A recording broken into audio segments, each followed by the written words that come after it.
clinger. When I was 24, I started a job in a new city. Having broken up with my last girlfriend before the move, I went on Bumble once I settled in. For a few weeks, I was swiping with no results, but then I matched with Amy. She was super cute, athletic, and always smiling in her photos. One was of her snowboarding in the mountains, another of her fishing at some beautiful lake, and there was even one of her at a baseball game, wearing a team jersey, laughing with friends. She seemed fun, active, and like someone I could actually get along with. We quickly hit it off online. We chatted for a few days, and eventually we decided to meet up for coffee. Once the initial awkwardness wore off, it went well. She was even cuter in person, and we had a lot to talk about. Afterward, we agreed to see each other again, and the second date, dinner, was even better. She ended up coming back to my place. For the next few weeks, things were great. She was funny, smart, and really easy to be around. But then, she just started showing up. Every day, unannounced, like she couldn't wait to spend time together. It started to feel like I didn't have any space to breathe. If I had to work late or go in on a Saturday, she'd pout and start asking, "Why can't you just be with me?" Or, "Don't you want to spend time together?" As if we hadn't spent every other night that week together. I was trying to make a good impression at my new job. I didn't want to be some guy who blew it early, but she didn't seem to get that. And then she started talking about marriage and babies. It was way too soon. I had to pump the brakes. One night, after she had talked on and on about our future again, I told her we needed to slow things down. I liked her, I really did, but I needed her to respect my space. I told her it was too soon to be talking about marriage. She lost it. She yelled at me, said I was just like all the other guys she dated, that I wasn't different. I didn't even know what that meant. She threw a glass at the wall and stormed out. I was shell-shocked and didn't hear from her for 2 days. Then, around 10 o'clock at night, I got a text from her asking if I was home. I told her that I was, and there was an immediate knock on the door. She'd been standing there when she texted me, waiting for me to respond. With a sigh, I opened the door, and there she was, standing in a long raincoat. She walked in and let it fall to the floor. She wasn't wearing anything underneath. I mean, I'm only human. The next morning, she apologized for freaking out. She said she was sorry that she misunderstood things. I told her I didn't want to break up, but she just had to slow down a little, respect my need for space. I had a lot going on. She kissed me and promised that she would. That lasted about a week. I went to happy hour with some guys from work. I was sitting there, having a beer, when I looked down to see a text from her. "I'm watching you." My heart sank. I looked up, and she was standing at the bar, staring at me. I didn't even know how she knew where I was. She started a fight, and that was it. I broke up with her that night. She cried, begged me not to, but I stood my ground. The text messages started almost immediately. Then came the calls. Dozens, maybe hundreds, all day long. She'd leave messages. "I don't understand why you're doing this. You're making a huge mistake." I had to block her on everything, but that still didn't stop her. She just started showing up at places I went, lurking outside my apartment. It got worse. I met someone else, and before I had even had a chance to get things going, Amy showed up at her work, telling her that we were engaged and that she was pregnant with my child. I went to the police, but they didn't take it seriously. "No threats," they said. "She hasn't harmed you, has she?" It was infuriating. Then one night, after a long day at work, I came home. I opened the door to my apartment and immediately noticed the scent of roses. A trail of petals led from my front door to my bedroom. Like an idiot, I followed it. And there she was, Amy, lying on my bed in lingerie. She looked up at me with a smile that seemed anything but truly friendly. I told her to leave, that she couldn't be here. She stood up, her smile fading, and pulled something from underneath the pillow. A knife. Before I could react, she lunged at me, slashing. I was able to push her off, pin her down, and call the police, but not before she managed to cut me a few times.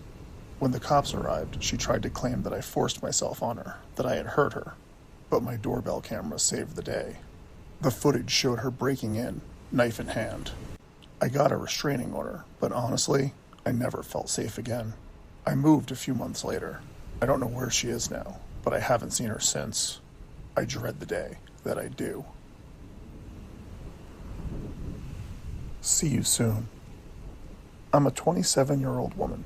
I've been single for the past year or so I decided to try out online dating and signed up for Match. That's how I met Dan. His profile seemed pretty normal at first. A little vague, but that was okay. I didn't expect a novel. The photos were all from some outdoor adventure, you know, the type where guys pretend like they're always on a hike or at the beach with the perfect tan. But he was cute and was friendly when we chatted on the app, so we decided to meet in person. Immediately upon seeing him, I realized the photos were from at least 5 years ago, maybe more. He had gained some weight, his hairline had receded, and he just didn't look how I expected. But okay, whatever. I figured maybe he was just a little self-conscious, you know? I didn't want to judge him. But once I sat down, I realized that his looks were the least of it. Immediately, I could tell something was wrong. He started making these weird comments, talking about my lips and my body and commenting that he bet I was a firecracker in bed. I didn't know how to react, so I tried to laugh it off, hoping he'd get the hint that I wasn't interested. No such luck. I finished my drink and made some excuse about needing to go help my sister with something. He didn't take it well. He kept pushing me to stay or suggesting that we go back to his place instead.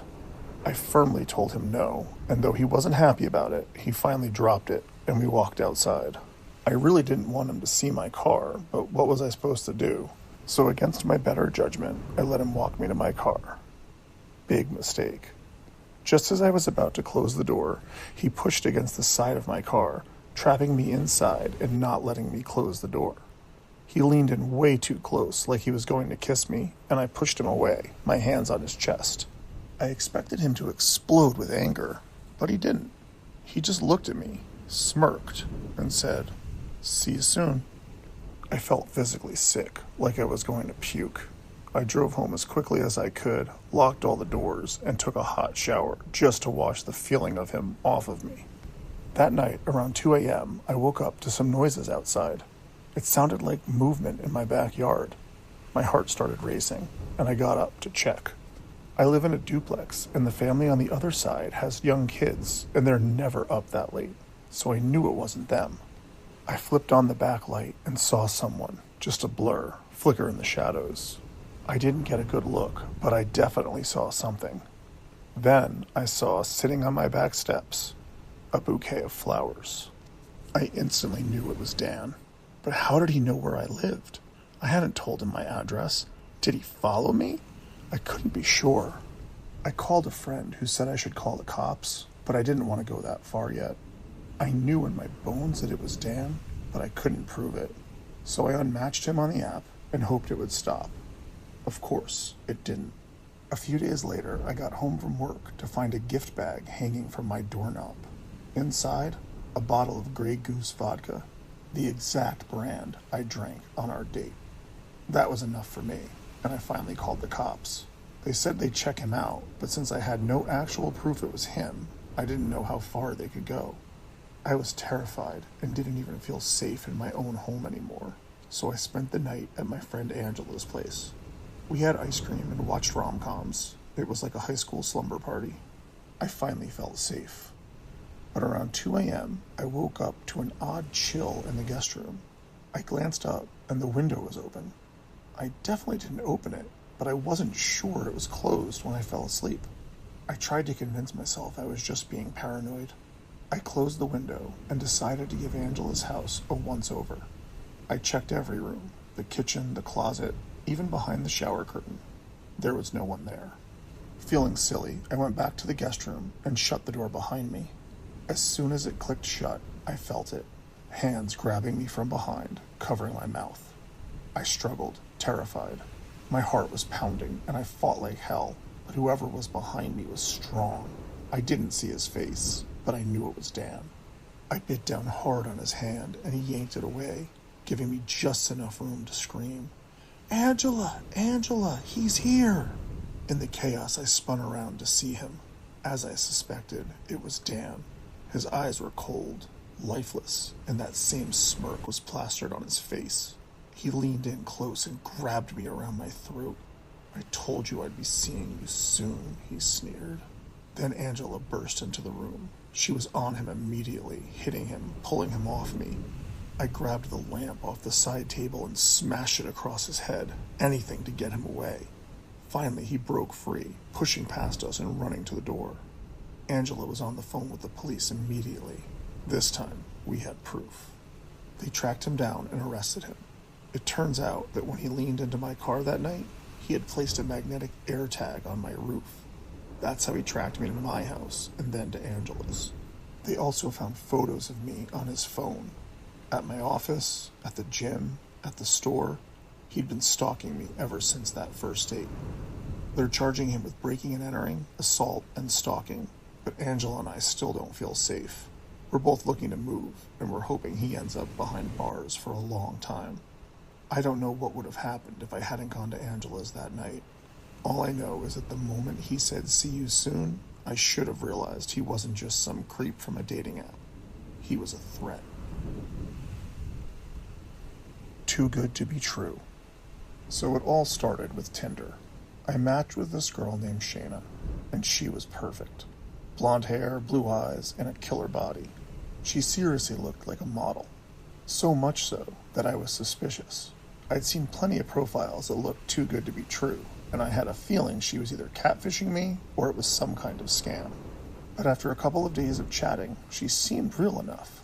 We talked about everything from movies to music, and things just flowed, so we decided to meet up for lunch.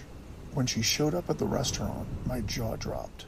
She looked even better in person than she did in her pictures. I had to pinch myself to know I wasn't dreaming. We hit it off immediately. We laughed, ate, and talked for a few hours like we'd known each other for years. It felt so natural.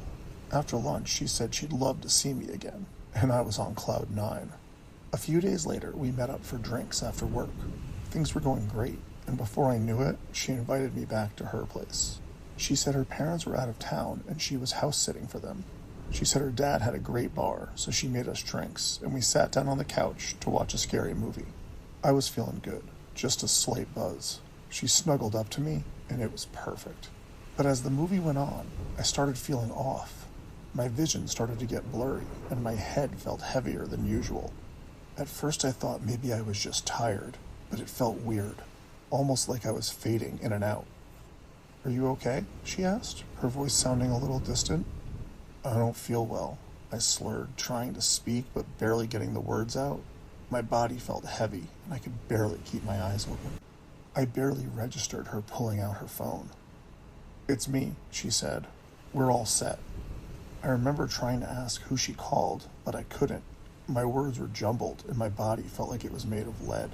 I couldn't focus on anything. I could barely keep my head up. She got up and started cleaning off the coffee table. I wanted to ask her what she was doing, but I couldn't get the words out. There was a loud knock on the door. She walked right past me to answer it, like I wasn't even there. 2 guys came in, and that's when everything started to hit me. I tried to stand up, but my legs felt like jello. One of the guys shoved me back onto the couch, and I spilled onto the floor. I heard one of them say, "Good work," and then everything went black. I don't know how long I was out for, but when I woke up, I was lying on something hard and damp. My head was throbbing like a jackhammer, and my vision was still blurry. It took me a few minutes to realize I was outside. I could feel grass beneath me, and the air was cold. I had no idea where I was. I fumbled through my pockets. Nothing. My wallet, keys, phone, all gone. It was nearly pitch black outside, with the only light coming from the moon. I was in some kind of field, but had no idea how long I'd been there, how I got there, or where the hell I was. It took me a good 10 minutes just to stand up. My whole body ached. I started walking in what I hoped was the right direction. After what felt like an eternity, I saw a road in the distance and just kept walking.